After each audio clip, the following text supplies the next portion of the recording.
Assalamualaikum warahmatullahi wabarakatuh. Perkenalkan, nama saya Derbega Januar dengan NIM 2005106041. Di sini saya akan mempresentasikan optimalisasi keterampilan pembelajaran abad 21 dalam proses pembelajaran pada guru MTS Masratul Mutalimin, Banten. Abstrak. Keterampilan ini perlu diimplementasikan guru dalam proses pembelajaran agar kualitas pembelajaran meningkat. Terbatasnya pengetahuan guru terhadap keterampilan pembelajaran abad 21 menjadi kendala pelaksanaan di dalam kelas. Oleh karena itu, perlu upaya pengenalan keterampilan pembelajaran abad 21 kepada guru agar dapat diimplementasikan dengan baik di kelas. Kegiatan ini bertujuan untuk mengoptimalkan pemahaman guru terhadap keterampilan pembelajaran abad 21 dan cara mengimplementasikannya dalam proses pembelajaran. Slide selanjutnya. 1. Pendahuluan. Abad 21 disebut juga dengan abad revolusi industri 4.0. Abad perkembangan ilmu, pengetahuan dan teknologinya yang begitu cepat. Perkembangan ilmu pengetahuan yang begitu cepat menuntut siswa harus mampu beradaptasi dan mengikuti perkembangan tersebut. Perkembangan yang begitu cepat mempengaruhi berbagai aspek termasuk juga pada aspek pendidikan. Untuk itu perlu kesiapan dalam menghadapinya. Slide selanjutnya. 2. Metode. Kegiatan pengabdian kepada masyarakat ini dilakukan dalam bentuk sosialisasi melalui pemaparan materi, kemudian dilakukan evaluasi terhadap pemahaman peserta. 1. Tahap awal. Kegiatan dimulai dengan melakukan studi lapangan untuk mengetahui lokasi dan kondisi MTS Masratul Mutalimin, Banten. Tim pengabdian kepada masyarakat PKM melakukan observasi dengan pihak sekolah terkait masalah yang dihadapi para guru dalam melaksanakan pembelajaran di kelas. Dari hasil wawancara diperoleh informasi bahwa masih banyak guru yang belum memiliki pengetahuan yang luas tentang jenis-jenis pembelajaran yang dapat diterapkan di kelas, terutama pembelajaran yang sesuai dengan tuntunan kurikulum 2013. Kemudian tim PKM memberikan solusi dengan mengusulkan kegiatan pengenalan keterampilan pembelajaran abad 21.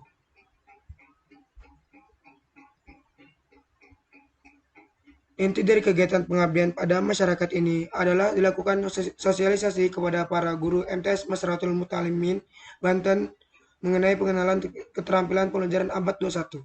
Terkait materi keterampilan pembelajaran abad 21, para guru diberikan pemahaman mengenai apa itu pembelajaran abad 21, bagaimana pelaksanaannya di kelas, serta mengapa kita sebagai guru harus mampu menerapkan keterampilan pembelajaran abad 21 saat ini.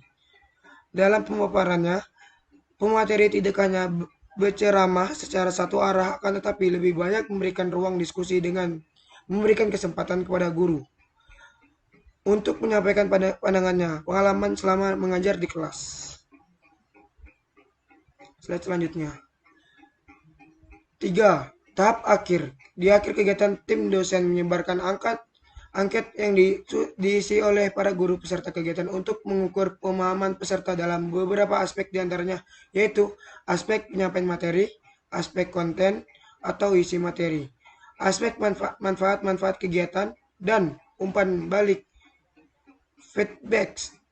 Angket berisi 10 butir pernyataan yang meliputi 2 butir mengukur pemahaman peserta pada aspek penyajian materi, 2 butir mengukur aspek konten atau isi materi, 3 butir mengukur aspek manfaat kegiatan, dan butir untuk mengukur umpan balik feedback peserta terhadap kegiatan ini.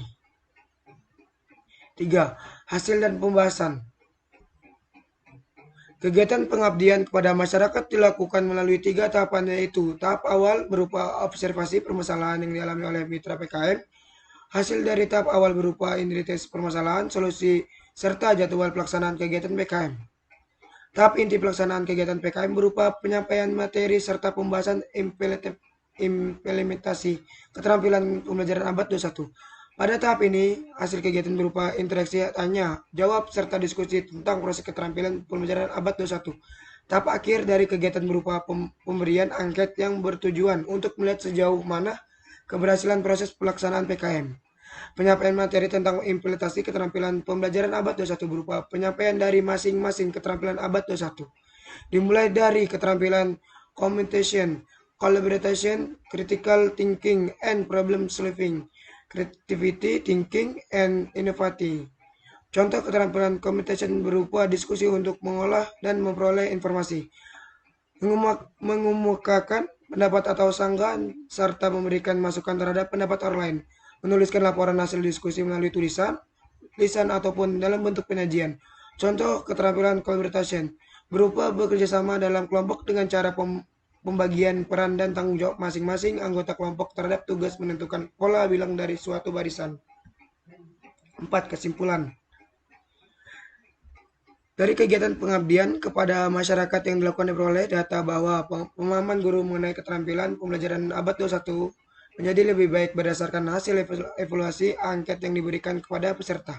Dengan demikian, dapat disimpulkan bahwa kegiatan PKM dapat mengoptimalkan pengetahuan guru di MTS Pasaratul Mutamin, Banten terhadap keterampilan pembelajaran abad 21. Sebaiknya kegiatan pengabdian kepada masyarakat ini dapat berlanjut dan dilakukan secara berkesinambungan guna memberikan manfaat serta kontribusi yang lebih nyata kepada mitra.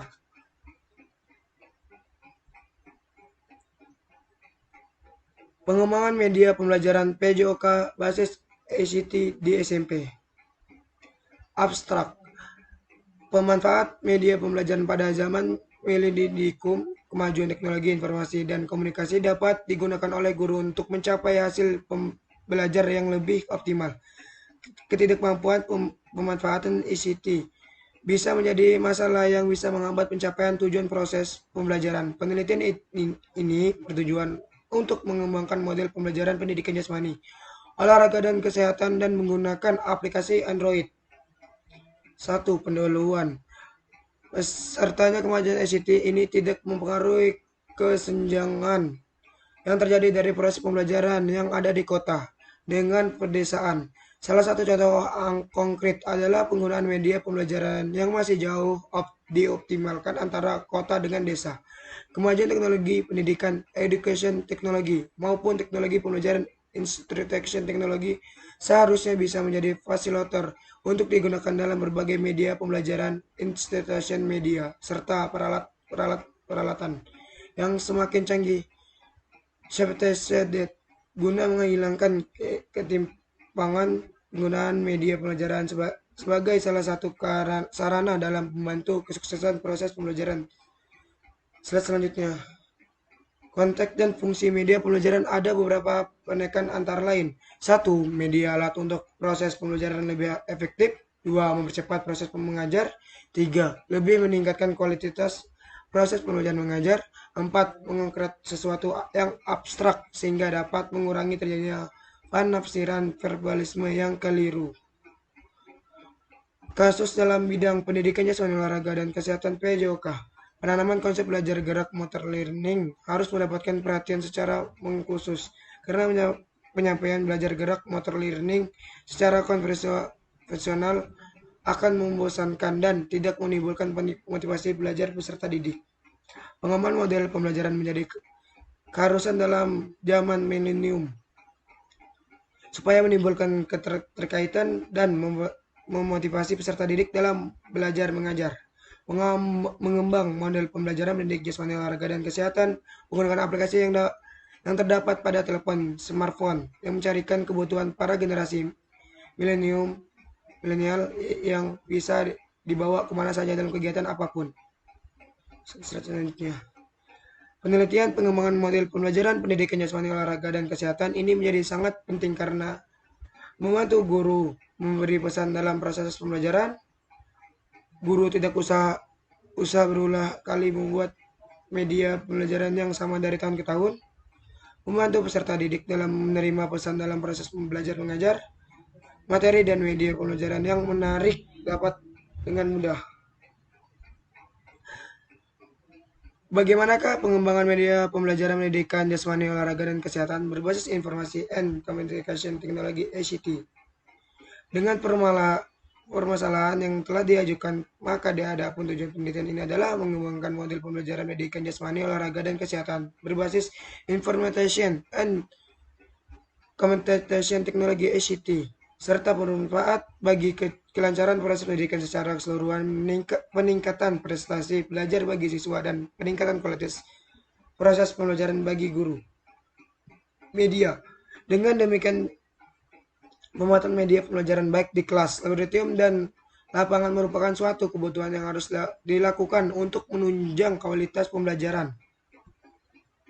Manfaat media pembelajaran. Media pembelajaran saat memperjelas penyajian pesan dan informasi sehingga dapat memperlancar proses dan hasil belajar. Media pembelajaran dapat meningkatkan dan mengarahkan perhatian siswa sehingga dapat menimbulkan motivasi belajar. Media pembelajaran dapat mengulangi keterbatasan indera, ruang, serta waktu objek. Pembelajaran tidak terjangkau oleh panca indera, terlalu besar, kecil, atau terlalu jauh atau dekat, dapat dipelajari melalui bantuan media pembelajaran. Media pembelajaran dapat memberikan kesamaan pengalaman kepada siswa tentang peristiwa-peristiwa di lingkungan mereka. Bentuk dan jenis sumber belajar. Bentuk-bentuk sumber. 1. Informasi. 2. Guru. 3. Bahan. 4. Alat atau perlengkapan. 5. Pendekatan. 6. Lingkungan. Jenis-jenis sumber belajar ada 2, yaitu 1. Sumber belajar yang dirancang learning design, yakni sumber belajar yang secara khusus dirancang atau dikembangkan sebagai komponen sistem instruksional untuk memberikan fasilitas belajar yang terarah dan bersifat formal. 2. Sumber belajar yang dimanfaatkan learning second based utilization, yaitu sumber belajar yang tidak didesain khusus untuk keperluan pembelajaran dan keberadaan dapat ditemukan, diterapkan, dan dimanfaatkan untuk keperluan pembelajaran.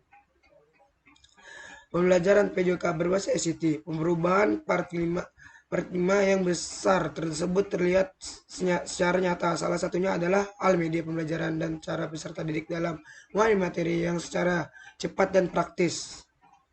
Salah satu contoh sederhana yang dapat kita amati adalah tidak ada lagi penggunaan media untuk presentasi pembelajaran dan papan tulis menjadi OHP, sampai penggunaan LCD projector. Selanjutnya, pengembangan model pembelajaran PJOK dimaksud dalam penelitian adalah pengembangan media atau aplikasi berbasis mobile. Adapun langkah-langkah pengembangan media atau aplikasi berbasis mobile sebagai berikut. 1. Membuat menu aplikasi. Mengidentifikasi materi PJOK yang akan dimaksud dalam aplikasi. Selanjutnya. 2. Dengan mengikuti tahapan-tahapan umum penelitian pengembangan, maka metode dan instrumen pengumpulan data dapat dilakukan dengan cara sebagai berikut. Berkaitan dengan desain kegunaan, keterampilan operasional, dan interaktivitas.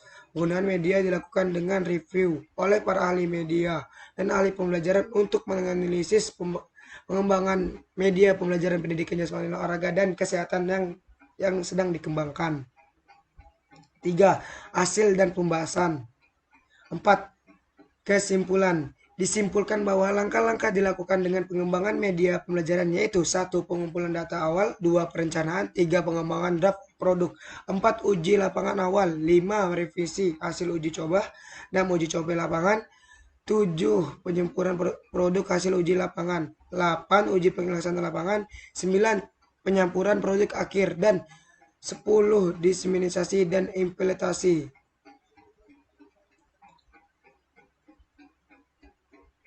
Analisis teknologi Medical Content Colonial Back dalam memperoleh metode pembelajaran daring pada era COVID-19 SMA Negeri Sekota Tegal.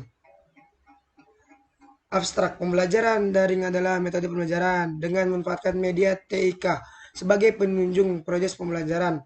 Penelitian ini menggunakan metode deskriptif kuantitatif. Penelitian ini dilaksanakan di SMA Negeri Sekota Tegal. Menggunakan sampel 375 peserta didik dengan teknik Permutation Certified Random Sampling. Analisis data dengan cara mendeskripsikan berdasarkan data yang telah terkumpul keseluruhan komponen TPEX dalam implementasi metode pembelajaran daring di SMA Negeri Sekota Tegal dirasa puas oleh peserta didik. 1. Pendahuluan